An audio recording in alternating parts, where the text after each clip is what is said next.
প্রিয় দর্শক, আপনাদের সকলকে সাদর আমন্ত্রণ জানাচ্ছি চ্যানেল আয়ের পর্দায় আপনাদের প্রিয় আয়োজন ফ্রেশ প্রিমিয়ামটি তারকা কথনের আজকের পর্বে। এবং দর্শক, চলছে ফেব্রুয়ারি মাস, ভাষার মাস, ভালোবাসার মাস। অমর একুশে বইমেলা 2025 চলছে পুরো দমে এবং একই সাথে আজকে আমরা তারকা কথনে যে বসেছি তারও একটি বিশেষত্ব হচ্ছে আজকের এই অমর একুশে বইমেলা। কেননা আজকে আমাদের তারকা কথনের সেটে যিনি অতিথি হিসেবে এসেছেন তিনি বরাবরই আমাদের মাঝে মুগ্ধতা ছড়িয়েছেন তার ব্যক্তিত্বে, তার কথায়, তার গানে। কিন্তু এবার বইমেলায় তার প্রকাশিত প্রথম বইটি প্রকাশিত হয়েছে এবং বইটির নাম হলো ফাহমিদা নবীর ডায়েরি। আপনারা ইতিমধ্যে বুঝতেই পেরেছেন আজকে আমাদের অতিথিকে, আমাদের সকলের প্রিয় ফাহমিদা নবী। শুরুতেই শুভেচ্ছা এবং অভিনন্দন। প্রথম বই কেমন লাগছে? প্রথম বইয়ের মলাটের গন্ধ, একটা ঘ্রাণ আছে আলাদা। একদম নতুন বই যখন স্কুলে নতুন ক্লাসে উঠতাম, গন্ধ নিতাম, বই কিনে দিত আব্বা আম্মা গিয়ে, তো কেমন জানি লাগতো, পড়বো। ঠিক সেরকম লাগছে, মানে একটা ভিতরে ভয়ও আছে, ভালোবাসাও অনেক। আমরা যেটা দেখছি ফাহমিদা নবীর ডায়েরি, ডায়েরি শব্দটা শুনেই আসলে বুঝতে পারছি এখানে আপনার ব্যক্তিগত অভিজ্ঞতা, অভিমত এবং জীবন নিয়ে উপলব্ধিগুলো আপনি লিখেছেন। তো বইটি আসলে কোন কোন বিষয়গুলো প্রাধান্য পেয়েছে একটু শুনি। পুরোপুরি জীবনের তোমার আমার সবার কোনো গল্প, কোনো ঘটনা, একদম বর্তমান বাস্তবতা, সমস্যা, সেগুলো নিয়েই আসলে আমার ভাবনার জায়গাটাকে আমি বিস্তৃত করে একটু বড় করে সেটাকে আমি আসলে একটা ইতিবাচক সমাধানের চিন্তা করি। কিছু শব্দ দেই, যে শব্দগুলো নিতেও পারে কেউ, আমার যে ব্যক্তিগত একটা সমস্যা সমাধানের যে শব্দগুলো, সেগুলোকে আমি লিখি। তখন দেখি কেউ না কেউ পিক করে নেয়, হ্যাঁ হ্যাঁ এরকম তো হতেই পারে। তো খুবই সাধারণভাবে সহজ করে আমার সমাধানটা আমি লিখি, উপলব্ধিটা লিখি যে এটা হতে পারে, এমনটা হতেই পারে। আর আমার মেইন প্রথম কথা হলো দিন শেষে ভালোর ভালো হয়, মন্দের মন্দ হয়, এটা আমি খুব বেশি লিখি। তো অনেকে আবার কোট করে লিখে, আপা আপনার কথা। আমরা বইটা একটু দেখতে চাই এবং একই সাথে কোন স্টলে বইমেলাতে আমরা বইটি পাবো, কোন প্রকাশনী থেকে প্রকাশিত হয়েছে, বইটা একটু দেখি। বইটা ফাহমিদা নবীর ডায়েরি, এটা শব্দশিল্প থেকে 346, 347, 48, 49 এই স্টলটায় পাওয়া যাচ্ছে শব্দশিল্প বইমেলায়। কেমন যেন লাগছে, গতকালকে গিয়েছিলাম, অন্যরকম অনুভূতি। চমৎকার। এবং বইটাতে কিন্তু আমরা দেখতেই পাচ্ছি যে আমরা সবসময় ফাহমিদা নবীকে যেভাবে দেখি যে কানের একটা ফুল গুজে নিয়ে তারপরে সে সঙ্গীত পরিবেশন করছে, সেরকমই একটি প্রতিরূপ যেন বইটার প্রচ্ছদে আমরা দেখতে পাচ্ছি। চমৎকার। এবং আমরা কখনো আসলে ভাবতেই পারি না যে কানের একটা ফুল গোজা ছাড়া একটা মানুষ ফাহমিদা নবী, তাকে আমরা দেখছি। আমরা একটু পাঠকদের সাড়া সম্পর্কে শুনি। কালকে বইমেলাতে গিয়ে কেমন লাগলো, সেখানে পাঠকরা কীরকম সাড়া দিয়েছে? অনেক অনেক, মানে সবাই না খুবই আশ্চর্য হচ্ছে। এবং পাশাপাশি আমি যেটা দেখছি যে আমার যখন কথাগুলো শুনছে, আমার অটোগ্রাফ নিচ্ছে, ছবি তুলছে, তো ওরা আমাকে যেমন একটা ছেলে এসে বলল, ওর বয়স কি, নামটা বললো ফারহান নাকি, বলছে ওর 26 বছর বয়স। আচ্ছা। তো বলছে আমি আপনার লেখার অনেক ভক্ত হয়ে আমি আজকে কিন্তু মানে আমি আমার জন্য নিচ্ছি একটা বই, আর আমার 5 জন আমার বন্ধুকে আমি দিব। তা আমি বলছি তোমার বয়স কত? 26। তো কেন ভালো লেগেছে? বলে যে আপনি প্রত্যেকটা বিষয়ের প্রতি অনেক ভালোবাসা এবং সম্মানটা আমি দেখি। তো এই কথাটা শুনে আমি চিন্তা করলাম, ওকে। তারপর আবার একটা মেয়ে আসলো, বললো যে মানুষ হারায় না। হ্যাঁ, আমার এই প্রথম কথাটাই আমার ভালো লেগেছে আপা। হ্যাঁ, নিজেই বলে দিচ্ছে, আমি তো তাই, মানুষ হারায় না। হ্যাঁ হ্যাঁ, মানুষের মন হারায়। তো তারপরে এরকম অনেকে আসছে, ছবি তুলছে। এবং একটা ছোট্ট বাচ্চা এসেছিল কালকে, ও বইটা কেনার পরে ও তখনই পড়েছে।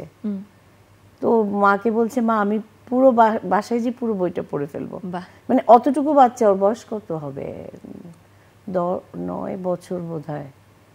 তো ও পড়তে পারছে, তো তাহলে আমরা বুঝতেই পারছি আসলে একটা ছোট্ট বাচ্চাও যখন তার সাথে কানেক্ট করতে পারছে এবং বড়রাও আপনার লেখা তো আমরা সোশ্যাল মিডিয়াতে দেখি, আপনি একটা পেজ আছে আপনার ফাহমিদা নবীজ ডায়েরি, সেখান থেকেও আপনার লেখার যথেষ্ট ভক্ত সৃষ্টি হয়েছে। একই সাথে যখন বই হিসেবে তারা আপনার লেখাগুলো পাচ্ছে, আসলে জানো ওরাই কিন্তু আমার অনুপ্রেরণা। যখন আমার ভক্তরা পাঠক হয়ে গেল, হ্যাঁ মানে বলে যে ভক্ত তো আছি এবং পাঠক, আমরা আপনার ভক্ত পাঠক ভীষণ, তো আপনি প্লিজ আমাদেরকে একটা হার্ড কপি, আমাদেরকে বই আকারে কেন আসছে না এখনো। এটা কিন্তু অনেক মানে প্রায় 4 বছর ধরে বলছে। আচ্ছা, তো এটাই 2025-এ এসে একটা সফলতার মুখ দেখলো। পরিবার থেকে কেমন রিয়াকশন পাচ্ছেন, কে কি বলছে? আসলে আমার মা ছোটবেলা থেকে তো আমার মা ডায়েরি লিখতো, আমার হাতের লেখা অসম্ভব সুন্দর, এবং যে হিসাবপত্র লিখে এখনো এত সুন্দর গুছিয়ে, মানে ওটা না পড়ার মতো।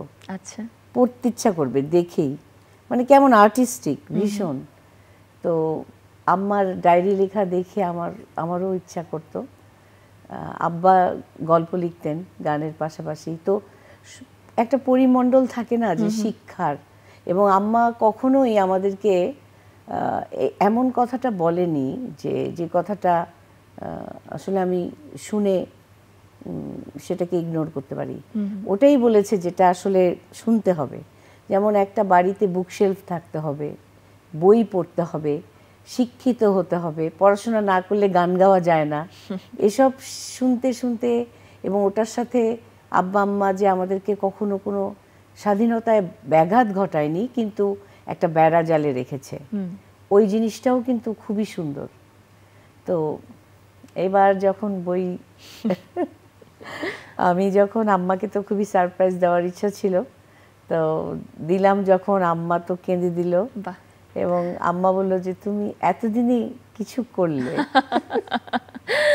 মানে আমি যে এত বছর ধরে গান গাই, একটা বই, মানে আম্মা কতটা মানে একটা শিক্ষিত মানসিকতার রুচিশীল অবস্থানে থাকে, যে সে যতদিন না একটা বই হলো, মানে তার ভেতরে আমি দেখলাম একটা অন্যরকম একটা বিষয়, উচ্ছ্বাস যে হ্যাঁ মানে এতদিনে কিছু একটা করলে তুমি। এটা অনেক, তাহলে এর থেকে বড় কমপ্লিমেন্ট আসলে হয় না মায়ের কাছ থেকে। এই যে মায়ের ডায়েরি লেখা দেখে নিশ্চয়ই ছোটবেলা থেকেই ডায়েরি লেখার প্রতি একটা আগ্রহ ছিল, তখন আসলে ছোটবেলার ডায়েরি লেখা সম্পর্কে? ছোটবেলার ডায়েরিতে আসলে আমার তো অনেক ফুল ভালো লাগে, তো ওগুলো লিখতাম, একটু কবিতার মতো লিখতাম কিছু পড়লে। আমরা কথাগুলো শুনবো, কিন্তু আমাদের লাইভে একজন দর্শক যুক্ত হয়েছেন। শুভেচ্ছা দর্শক, আমাদের সাথে খুব স্পেশাল একজন মানুষ যুক্ত হয়েছে, আমরা কথা শুনবো তার। আসসালামু আলাইকুম। ওয়ালাইকুম আসসালাম। আম্মা কি আমি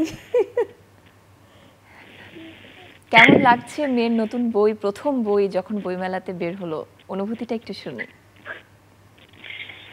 অনুভূতিটা আমি এতখানি প্রকাশ করতে পারবো না, তবে খুবই খুবই আমি খুশি আর কি।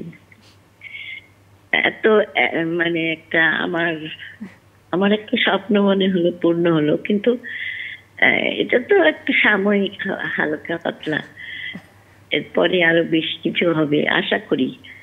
একটা ঠিক আছে, আমি যাই হোক, আমার মানে আমি এটা বোঝাতে পারবো না যে আমাকে কতখানি এটা ভালো লাগছে। আমার এটা আনন্দের ব্যাপার। বাহ, এবং কথা শুনে আসলে মনে হচ্ছে আমরা ফাহমিদা নবী আপার সাথেই কথা বলছি, কণ্ঠস্বর এবং টোন সবকিছু এত বেশি একই রকম। অনেক ধন্যবাদ আপনাকে আমাদের সাথে যুক্ত হবার জন্য এবং আপনার অনুভূতি প্রকাশের জন্য। আপনার জন্য অনেক অনেক ভালোবাসা। আমরা আপা আপনার কাছে ফিরে যাচ্ছি। ছোটবেলার ডায়েরি নিয়ে শুনছিলাম, সেটা সম্পর্কে শুনবো, এবং লাইভে আপনি শুরুতেই বলছিলেন যে আজকে আম্মাকে নিয়ে আসতে পারলে খুব ভালো লাগতো। সব শেষে তিনি যুক্ত হলেন, কেমন লাগছে? একদম একটু খুবই আসলে অন্যরকম লাগছে আসলে। মা কিন্তু এখনো লাইনে আছেন।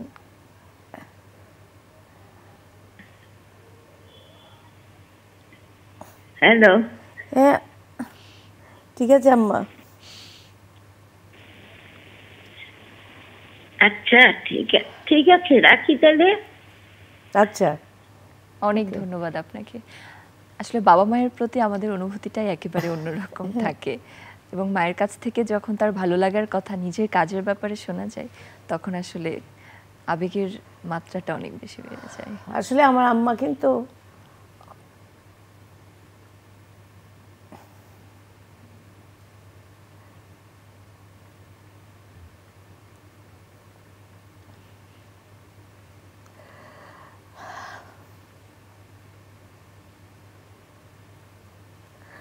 অনেক সংগ্রাম করা একটা মানুষ।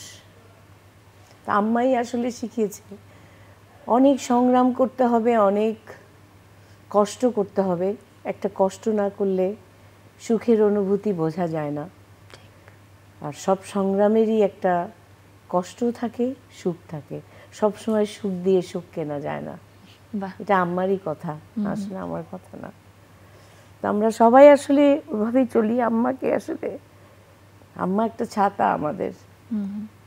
আপনার জীবনকে, আপনার লেখালেখিকে আসলে তিনি কতটা প্রভাবিত করতে পেরেছেন একটু শুনি। অনেক।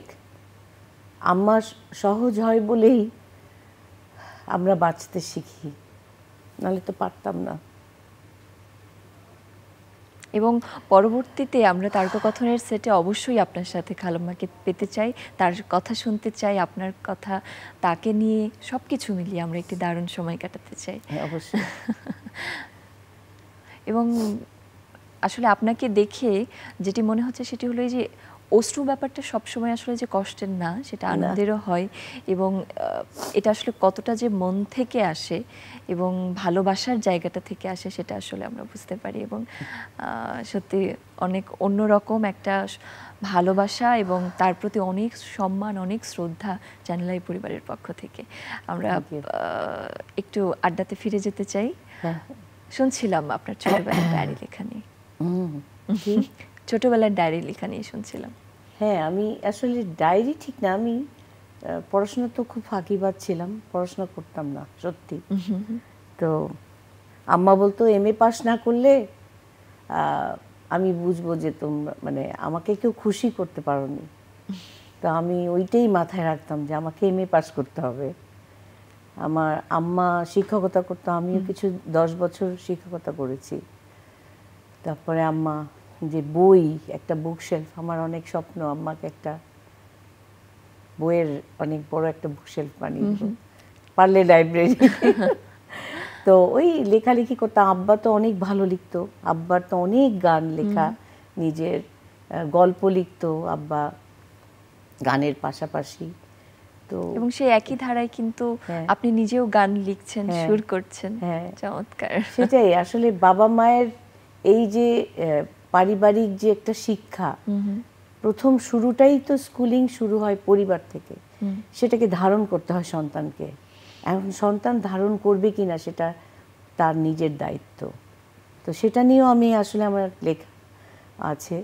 তো ওই ছেলেটা ওটাই বলছিল যে আপনি বলেছেন সন্তানকেও সম্মান করতে হয়।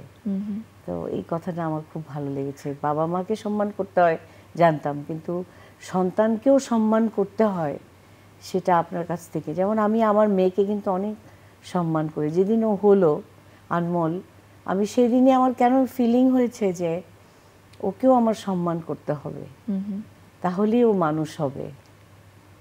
এটাই আর কি। চমৎকার। আসলে দৃষ্টিভঙ্গিটা অনেক বেশি জরুরি, খুবই।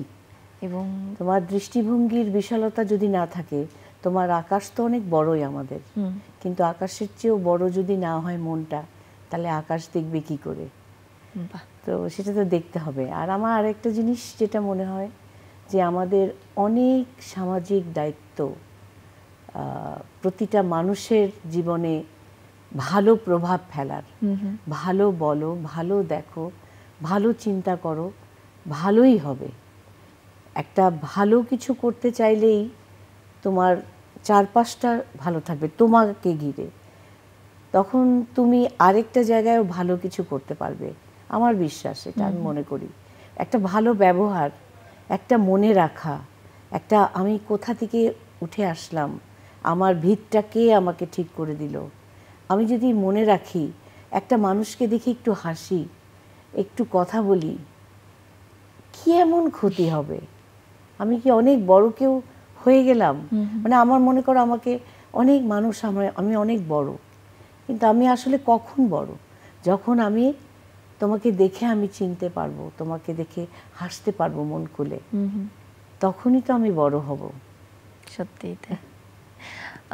2025-এ এসে আমরা লেখক ফাহমিদা নবীকে পেলাম, বইমেলাও গিয়েছিলেন গতদিন। একটু শুনি যে সেখানে আসলে পাঠক কিংবা লেখক সর্বোপরি বইমেলার পরিবেশটা নিয়ে। কালকে খুব মজা হয়েছে, অনেকেই তো লিখছে, অনেকের স্টলে আমাদের শিল্পীরাও অনেকে লিখেছে। তো সবাই বলছে ফাহমিদা আপা আজকে তো আপনিই তো পুরা আমাদের। আমি যে কেন, তোদেরকে নিয়ে তো আমাকে রাখবি না, আমাকে মধ্যমণি করে রাখবি না? মানে এই যে একটা হাসি খুশি, ওরা যে এত খুশি, আমার সব সাংবাদিক ভাইরা এসছে, ওরা যতক্ষণ আমি ছিলাম ততক্ষণ আমাকে ঘিরে ছিল। হ্যাঁ, ওখানে সবাই মিলে চা খেলাম, সিঙ্গারা খেলাম। তারপরে শব্দশিল্প যে শরীফুর রহমান, খুবই ভালো একজন মানুষ।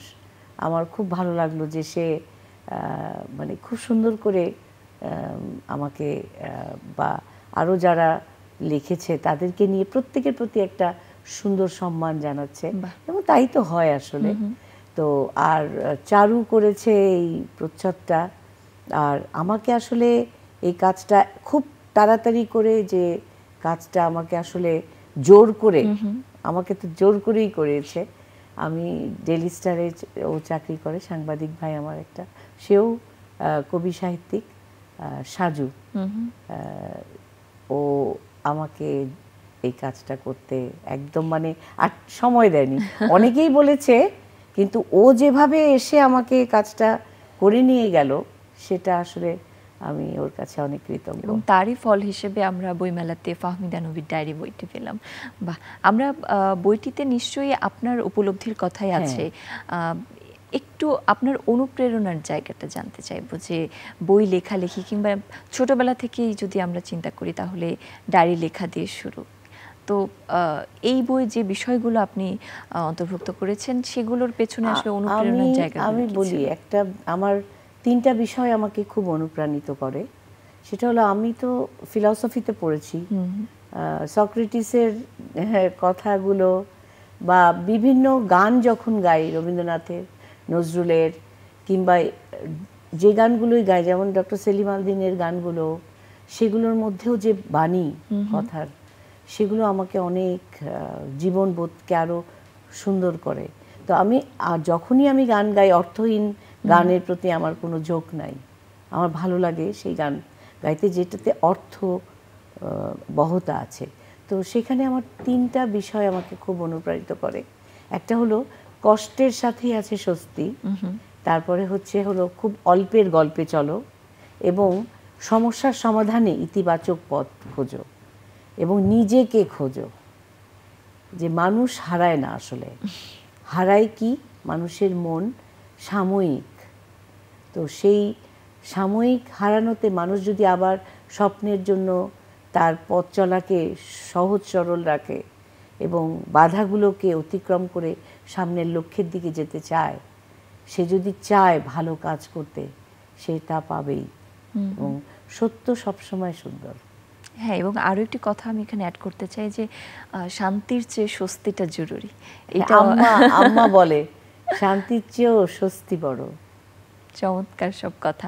আমরা একটু অন্যদিকে যেতে চাই, যে আমরা শুনেছি আপনি যখন গান লিখেন কিংবা সুর করেন, আপনাকেই বলতে শুনেছি কিচেনে রান্না করছেন, তখনই হয়তো একটা গানের সুর এসে গেল। এরকম আসলে লেখার সময় কি এরকমই হয়েছে? হ্যাঁ, আমি না, মানে যতক্ষণ না কিছু লিখি, আমার যখন চিন্তা হয়, সেটা রাত 3টা হোক, আর আমি ধরো কোনো একটা রিকশায় আছি, কিংবা আমি কোথাও যাচ্ছি, আমি কিছু একটা ঝামেলার মধ্যেও আছি, আমার তখনই ওটা লিখতে হয়। পরে আমি পারি না, আমাকে লিখে ফেলতে হয়। লিখলে আমার মানে যে ব্রেনে যে একটা চাপ পড়ে, সেটা অনেক রিল্যাক্স হয় আমার। বাহ, তাহলে একটা এইজন্য দেখো না, চোখটা তো খারাপ হয়ে গেছে। একটু বইয়ের যে বিষয়গুলো আছে সেগুলো নিয়ে তো শুনছিলামই। সব কিছু মিলিয়ে আসলে প্রত্যাশাটা কি বইটা নিয়ে একটু শুনি। আমি সামাজিক মূল্যবোধে প্রত্যেকেরই তো আসলে অংশগ্রহণ দরকার। কেউ না কেউ, সবাই আমরা আসলে একটা সমাজকে গঠনে ভূমিকা রাখি। সবাই, কেউ বলতে পারবে না যে আমি রাখি না, এটা হয় না। সবাই মিলে কাজ করি বলেই কিন্তু একটা সমাজ সুন্দর অবস্থানে টিকে থাকে। তো আমার উদ্দেশ্য হচ্ছে মানুষকে মনস্তাত্ত্বিকভাবে ইতিবাচক কিছু মেসেজ দেওয়া, যে এটা হতে পারে, হতেই পারে কষ্ট, হতেই পারে অনেক সংগ্রাম, আবার হতেই পারে তুমি এক সময় ভীষণ রকমের ছাড় দেয়া সুখী মানুষ হয়ে গেলে, হতেই পারে। চমৎকার। আমরা অনেকক্ষণ ধরে কথা বলছি সেটে, ফাহমিদা নবী একটু গান না শুনলে আসলে একটু চাপ অনুভূতি হচ্ছে। চাপ, আচ্ছা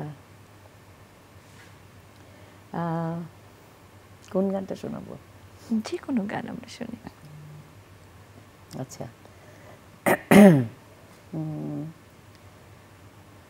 কি জানো, আমার মন ভালো নেই বলে ভালো লাগছে না আজ কিছু, ঘরে যায় না দেখা আকাশ, ঘরে জানালা অনেক নিচু, আমি মেঘের কাছে যাব, তাকে বলার ইচ্ছে কিছু, আমার মন ভালো নেই বলে ভালো লাগছে না আজ কিছু। বাহ, আমরা কথা শুনে, বইটা দেখে, সব কিছু মিলিয়ে সবশেষে গানটা শুনে ভীষণ রকম মুগ্ধ হলাম বরাবরের মতো। এবং সবশেষে ফাহমিদা নবীর ডায়েরি বইটির জন্য অনেক অনেক শুভকামনা, আর আপার জন্য তো সবসময় ভালোবাসা। চ্যানেলের পরিবারের পক্ষ থেকে আমরা আয়োজনের শেষ প্রান্তে বিদায় নিব দর্শকদের কাছ থেকে। প্রিয় দর্শক, আশা করি আমাদের এই আড্ডা, আমাদের আয়োজন আপনাদের ভালো লেগেছে।